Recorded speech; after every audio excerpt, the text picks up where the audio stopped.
जय हरे कृष्ण दोस्तों, स्वागत है आपके अपने चैनल पर। क्या आपने कभी सोचा है स्वर्ग में पुण्य भोगने के बाद आत्मा धरती पर फिर कैसे जन्म लेती है? आज हम गरुड़ पुराण के अध्याय 15 में जानेंगे स्वर्ग से गर्भ तक पुण्य आत्मा की यात्रा का दिव्य रहस्य। तो चलिए इस अध्याय को समझने की शुरुआत करते हैं। गरुड़ जी ने कहा, धर्मात्मा व्यक्ति स्वर्ग के भोगों को भोगकर पुनः निर्मल कुल में उत्पन्न होता है। इसलिए माता के गर्भ में उसकी उत्पत्ति कैसे होती है, इस विषय में बताइए। हे करुणानिधे, पुण्य आत्मा पुरुष इस देह के विषय में जिस प्रकार विचार करता है वह मैं सुनना चाहता हूँ, मुझे बताइए। श्री भगवानुवाच, श्री भगवान ने कहा, हे तार्क्ष्य, तुमने ठीक पूछा है। मैं तुम्हें परम गोपनीय बात बताता हूँ जिसे जान लेने मात्र से मनुष्य सर्वज्ञ हो जाता है।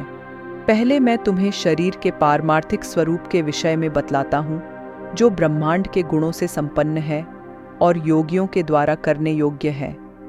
इस पारमार्थिक शरीर में जिस प्रकार योगी लोग षटचक्र का चिंतन करते हैं, वह सब मुझसे सुनो। पुण्यात्मा जीव पवित्र आचरण करने वाले लक्ष्मी संपन्न गृहस्थों के घर में जैसे उत्पन्न होता है, और उसके पिता तथा माता के विधान एवं नियम जिस प्रकार के होते हैं, उनके विषय में तुमसे कहता हूँ। स्त्रियों के ऋतुकाल में 4 दिन तक उनका त्याग कर देना चाहिए, अर्थात उनसे दूर रहना चाहिए। उतने समय तक उनका मुख भी नहीं देखना चाहिए, क्योंकि उस समय उनके शरीर में पाप का निवास रहता है। चौथे दिन वस्त्रों सहित स्नान करने के अनंतर वह नारी शुद्ध होती है तथा 1 सप्ताह के बाद पितरों एवं देवताओं के पूजन, अर्चन तथा व्रत करने के योग्य होती है। 1 सप्ताह के मध्य में जो गर्भ धारण होता है, उससे मलिन वृत्ति वाली संतान का जन्म होता है। प्राय ऋतुकाल के 8वें दिन गर्भाधान से पुत्र की उत्पत्ति होती है। ऋतुकाल के अनंतर युग्म, सम रात्रियों में गर्भाधान होने से पुत्र और अयुग्म, विषम रात्रियों में गर्भाधान से कन्या की उत्पत्ति होती है। इसलिए पूर्व की 7 रात्रियों को छोड़कर युग्म की रात्रियों में ही समागम करना चाहिए। स्त्रियों के रजो दर्शन से सामान्यतः 16 रात्रियों तक ऋतुकाल बताया गया है। 14वीं रात्रि को गर्भाधान होने पर गुणवान, भाग्यवान और धार्मिक पुत्र की उत्पत्ति होती है। प्राकृत जीवों, सामान्य मनुष्यों को गर्भाधान के निमित्त उस रात्रि में गर्भाधान का अवसर प्राप्त नहीं होता। 5वें दिन स्त्री को मधुर भोजन करना चाहिए। कड़ुआ, खारा, तीखा तथा उष्ण भोजन से दूर रहना चाहिए। तब स्त्री का वह क्षेत्र, गर्भाशय, औषधि का पात्र हो जाता है और उसमें संस्थापित बीज अमृत की तरह सुरक्षित रहता है। उस औषधि क्षेत्र में बीजवपन गर्भाधान करने वाला स्वामी अच्छे फल को प्राप्त करता है। तांबूल खाकर, पुष्प और श्रीखंड से युक्त होकर तथा पवित्र वस्त्र धारण करके मन में धार्मिक भावों को रखकर पुरुष को सुंदर शैया पर संवास करना चाहिए। गर्भाधान के समय पुरुष की मनोवृत्ति जिस प्रकार की होती है, उसी प्रकार के स्वभाव वाला जीव गर्भ में प्रविष्ट होता है। बीज का स्वरूप धारण करके चैतन्यांश पुरुष के शुक्र में स्थित रहता है। पुरुष की काम वासना, चित्त वृत्ति तथा शुक्र जब एकत्व को प्राप्त होते हैं, तब स्त्री के गर्भाशय में पुरुष द्रवित होता है। स्त्री के गर्भाशय में शुक्र और शोणित के संयोग से पिंड की उत्पत्ति होती है। गर्भ में आने वाला सुकृति पुत्र पिता माता को परम आनंद देने वाला होता है और उसके पुंसवन आदि समस्त संस्कार किए जाते हैं। पुण्यात्मा पुरुष ग्रहों की उच्च स्थिति में जन्म प्राप्त करता है। ऐसे पुत्र की उत्पत्ति के समय ब्राह्मण बहुत सारा धन प्राप्त करते हैं। वह पुत्र विद्या और विनय से संपन्न होकर पिता के घर में बढ़ता है और सत्पुरुषों के संसर्ग में सभी शास्त्रों में पांडित्य संपन्न हो जाता है। वह तरुणावस्था में दिव्य अंगना आदि का योग प्राप्त करता है और दानशील तथा धनी होता है। पूर्व में किए हुए तपस्या, तीर्थ सेवन आदि महापुण्यों के फल का उदय होने पर वह नित्य आत्मा और अनात्मा अर्थात परमात्मा और उससे भिन्न पदार्थों के विषय में विचार करने लगता है, जिससे उसे यह बोध होता है कि सांसारिक मनुष्य भ्रमवश रस्सी में सर्प के आरोप की भांति वस्तु अर्थात सच्चिदानंद ब्रह्म में अवस्थु अर्थात अज्ञानादि जगत प्रपंच का अध्यारोप करता है, तब अपवाद अर्थात मिथ्या ज्ञान या भ्रम ज्ञान के निराकरण से रस्सी में सर्प की भ्रांति के निराकरण पूर्वक रस्सी की वास्तविकता के ज्ञान के समान ब्रह्मरूपी सत्य वस्तु में अज्ञानादि जगत प्रपंच की मिथ्या प्रतीति के दूर हो जाने पर और ब्रह्मरूप सत्य वस्तु का सम्यक ज्ञान हो जाने पर वह उसी सच्चिदानंद ब्रह्म का चिंतन करने लगता है। सांसारिक पदार्थ रूप असत या अनात्म पदार्थों से अन्वित या संबद्ध होने वाले इस ब्रह्म के संग्रहित शुद्ध स्वरूप के सम्यक बोध के लिए मैं तुम्हें इसके साथ अन्वित या संबद्ध प्रतीत होने वाली पृथ्वी आदि अनात्म वर्ग के अर्थात पंचभूतों आदि के गुणों को बतलाता हूँ। पृथ्वी, जल, अग्नि, वायु तथा आकाश ये 5 स्थूलभूत कहे जाते हैं। यह शरीर इन्हीं 5 भूतों से बनता है, इसलिए 5 भौतिक कहलाता है। हे खगेश्वर, त्वचा, हड्डियाँ, नाड़ियाँ, रोम तथा मांस ये 5 भूमि के गुण हैं, यह मैंने तुम्हें बतलाया है। लार, मूत्र, वीर्य, मज्जा तथा 5वां रक्त ये 5 जल के गुण कहे गए हैं। अब तेज के गुणों को सुनो। हे तार्क्ष्य, योगियों के द्वारा सर्वत्र क्षुधा, तृषा, आलस्य, निद्रा और कांति ये 5 गुण तेज के कहे गए हैं। सिकुड़ना, दौड़ना, लांघना, फैलाना तथा चेष्टा करना ये 5 गुण वायु के कहे गए हैं। घोष, शब्द, छिद्र, गांभीर्य, श्रवण और सर्व संश्रय समस्त तत्वों को आश्रय प्रदान करना ये 5 गुण तुम्हें प्रयत्न पूर्वक आकाश के जानने चाहिए। पूर्व जन्म के कर्मों से अधिवासित मन, बुद्धि, अहंकार और चित्त यह अंतःकरण चतुष्टय कहा जाता है।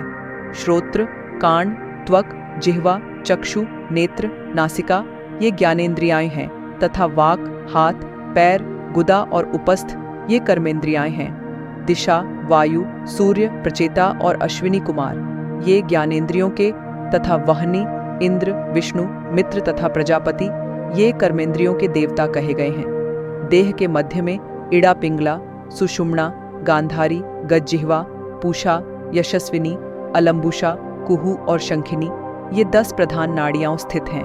प्राण, अपान, समान, उदान तथा व्यान, नाग, कूर्म, कृकल, देवदत्त और धनंजय ये 10 वायु हैं। हृदय में प्राणु वायु, गुदा में अपान वायु, नाभिमंडल में समान वायु, कंठ देश में उदान वायु और संपूर्ण शरीर में व्यान वायु व्याप्त रहती है।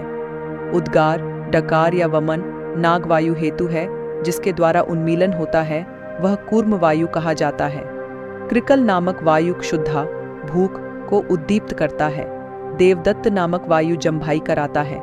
सर्वव्यापी धनंजय वायु मृत्यु के पश्चात भी मृत शरीर को नहीं छोड़ता। ग्रास के रूप में खाया गया अन्न सभी प्राणियों के शरीर को पुष्ट करता है। उस पुष्टिकारक अन्न के सारांश भूत रस को व्यान नाम का वायु शरीर की सभी नाड़ियों में पहुंचाता है। उस वायु के द्वारा भुक्त आहार 2 भागों में विभक्त कर दिया जाता है। गुदा भाग में प्रविष्ट होकर सम्यक रूप से अन्न और जल को पृथक पृथक करके अग्नि के ऊपर जल और जल के ऊपर अन्न को करके अग्नि के नीचे वह प्राण वायु स्वतः स्थित होकर उस अग्नि को धीरे धीरे धोंकता है। उसके द्वारा धोंके जाने पर अग्नि किट्टमल और रस को पृथक पृथक कर देता है। तब वह व्यान वायु उस रस को संपूर्ण शरीर में पहुंचाता है। शरीर से पृथक किया गया किट्ट मल शरीर के कर्ण, नासिका आदि 12 छिद्रों से बाहर निकलता है। कान, आँख, नासिका, जिह्वा, नख, गुदा, गुप्तांग तथा शिराएं और समस्त शरीर में स्थित छिद्र एवं लोम ये 12 मल के निवास स्थान हैं। जैसे सूर्य से प्रकाश प्राप्त करके प्राणी अपने अपने कर्मों में प्रवृत्त होते हैं, उसी प्रकार चैतन्यांश से सत्ता प्राप्त करके ये सभी वायु अपने अपने कर्म में प्रवृत्त होते हैं। हे खग, अब नर देह के 2 रूपों के विषय में सुनो। एक व्यवहारिक तथा दूसरा पारमार्थिक है। हे विंतासुत, व्यवहारिक शरीर में 3.5 करोड़ रोम, 7 लाख केश, 20 नख तथा 32 दांत सामान्यतः बताए गए हैं। इस शरीर में 1000 पल मांस, 100 पल रक्त, 10 पल मेदा, 70 पल त्वचा, 12 पल मज्जा और 3 पल महारक्त होता है। पुरुष के शरीर में 2 कुड़व शुक्र और स्त्री के शरीर में 1 कुड़व शोणित रज होता है। संपूर्ण शरीर में 360 हड्डियां कही गई हैं। शरीर में स्थूल और सूक्ष्म रूप से करोड़ों नाड़ियां हैं। इसमें 50 पल पित्त और उसका आधा अर्थात 25 पल श्लेष्मा कफ बताया गया है। सदा होने वाले विष्ठा और मूत्र का प्रमाण निश्चित नहीं किया गया है। व्यवहारिक शरीर इन उपर्युक्त गुणों से युक्त है। पारमार्थिक शरीर में सभी 14 भुवन, सभी पर्वत, सभी द्वीप एवं सभी सागर तथा सूर्य आदि ग्रह सूक्ष्म रूप से विद्यमान रहते हैं। पारमार्थिक शरीर में मूलाधार आदि 6 चक्र होते हैं। ब्रह्मांड में जो गुण कहे गए हैं वे सभी इस शरीर में स्थित हैं। योगियों के धारणास्पद उन गुणों को मैं बताता हूँ जिनकी भावना करने से जीव विराट स्वरूप का भागी हो जाता है। पैर के तलवे में तल्लोक तथा पैर के ऊपर वितल्लोक जानना चाहिए। इसी प्रकार जानू में सुतल्लोक और जांघों में महातल्लोक जानना चाहिए। सक्थि के मूल में तलातल, गुह्य स्थान में रसातल, कटि प्रदेश में पाताल, इस प्रकार पैरों के तलवों से लेकर कटि पर्यंत 7 अधोलोक कहे गए हैं। ललाट नाभि के मध्य में भूरलोक, नाभि के ऊपर भूवरलोक, हृदय में स्वरलोक, कंठ में महरलोक, मुख में जनलोक, में तपोलोक और ब्रह्मरंध्र में सत्यलोक स्थित है। इस प्रकार 14 लोक पारमार्थिक शरीर में स्थित हैं। त्रिकोण के मध्य में मेरु, अध कोण में मंदिर, दाहिने कोण में कैलास, वाम कोण में हिमाचल, ऊर्ध्व रेखा में निषद, दाहिनी ओर की रेखा में गंधमादन तथा बाईं ओर की रेखा में रमणाचल नामक पर्वत स्थित है। ये 7 कुल पर्वत इस पारमार्थिक शरीर में है। अस्थि में जम्बूद्वीप, मज्जा में शाकद्वीप, मांस में कुशद्वीप, शिराओं में क्रौंच द्वीप, त्वचा में शालमली द्वीप, रोम समूह में गोमेद द्वीप और नख में पुष्कर द्वीप की स्थिति जाननी चाहिए। तत्पश्चात सागरों की स्थिति इस प्रकार है। हे विनता सुत, क्षार समुद्र मूत्र में, क्षीर सागर दूध में, सुरा का सागर श्लेष्म कफ में, घृत का सागर मज्जा में, रस का सागर शरीरस्थ रस में और दधि सागर रक्त में स्थित समझना चाहिए। स्वादवदक सागर को लंबिका स्थान, कंठ के लटकते हुए भाग अथवा उपजिह्वा या काकल में समझना चाहिए। नादचक्र में सूर्य, बिंदु चक्र में चंद्रमा, नेत्रों में मंगल और हृदय में बुध को स्थित समझना चाहिए। विष्णु स्थान अर्थात नाभि में स्थित मणिपूरक चक्र में बृहस्पति तथा शुक्र में शुक्र स्थित हैं। नाभिस्थान नाभि गोलक में शनैश्चर स्थित है और मुख में राहु स्थित कहा गया है। वायु स्थान में केतु स्थित है। इस प्रकार समस्त ग्रह मंडल इस पारमार्थिक शरीर में विद्यमान है। इस प्रकार अपने इस शरीर में समस्त ब्रह्मांड का चिंतन करना चाहिए। प्रभात काल में सदा पद्मासन में स्थित होकर 6 चक्रों का चिंतन करें और यथोक्त क्रम से अजपा जप करें। अजपा नाम की गायत्री मुनियों को मोक्ष देने वाली है। इसके संकल्प मात्र से मनुष्य सभी पापों से मुक्त हो जाता है। हे तार्क्ष्य, सुनो, मैं तुम्हें अजपा जप का उत्तम क्रम बताता हूँ, जिसको सर्वदा करने से जीव जीव भाव से मुक्त हो जाता है। मूलाधार, स्वाधिष्ठान, मणिपूरक, अनाहत, विशुद्ध तथा आज्ञा, इन्हें षटचक्र कहा जाता है। इन चक्रों का क्रमशः मूलाधार गुदा प्रदेश के ऊपर में, लिंग देश में, नाभि में, हृदय में, कंठ में, भौहों के मध्य में तथा ब्रह्मरंध्र सहस्त्रार में चिंतन करना चाहिए। मूलाधार चक्र चतुर्दलाकार अग्नि के समान और अव से एस पर्यंत वर्णों वे श, एस का आश्रय स्थान है। स्वाधिष्ठान चक्र सूर्य के समान दीप्तिमान अब से लेकर एल पर्यंत वर्णों बे, भ, एम, य, र, एल का आश्रय स्थान और षडदलाकार है। मणिपुर का चक्र रक्तिम आभा वाला 10 दलाकार और अड से लेकर अफ पर्यंत वर्णों डे, ड, न, त, थ, द, ध, न, प, अफ का आधार है। अनाहत चक्र द्वादशदलाकार स्वर्णिम आभा वाला तथा का से अट पर्यंत वर्णों क, ख, ग, घ, ड, च, ज, न, ट, ठ से युक्त है। विशुद्ध चक्र षोडशदलाकार 16 स्वरों अ, आ, ई, उ, आर, लड़, ए, ऐ, ओ, अ से युक्त कमल और चंद्रमा के समान कांति वाला होता है। आज्ञा चक्र हम्स इन 2 अक्षरों से युक्त द्विदलाकार और रक्तिम वर्ण का है। उसके ऊपर ब्रह्मरंध्र में देदीप्यमान सहस्रदल कमला चक्र है, जो कि सदा सत्यमय, आनंदमय, शिवमय, ज्योतिर्मय और शाश्वत है। इन चक्रों में क्रमशः गणेश, ब्रह्मा, विष्णु, शिव, जीवात्मा, गुरु तथा व्यापक परब्रह्म का चिंतन करना चाहिए।